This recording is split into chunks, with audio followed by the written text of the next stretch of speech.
Hello বন্ধুরা, আমার চ্যানেলে যে লাউ গাছের বর্তমান অবস্থা দেখেন। লাউ জ্বলছে, গোলাকার লাউ।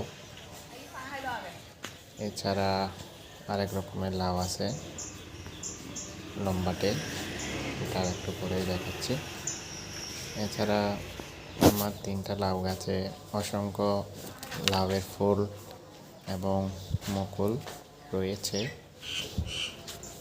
তো লাউ গাছের ক্ষেত্রে দূরত্ব বেশি দিয়ে রোপণ করা, অন্তত 12 হাত দূরত্বে রোপণ করা উত্তম, কিন্তু আমি অনেক প্রথমবার করেছি, সেই হিসাবে খুব বেশি ঘন হয়ে গিয়েছে। এখানে আরও কিছু লাউয়ের কুল দেখা যাচ্ছে। আমার বাড়ির আঙিনা কৃষি, খুব বেশি খরচ হয় নাই, 500 টাকার মতো খরচ হয়েছে। এই যে শিমের মধ্যে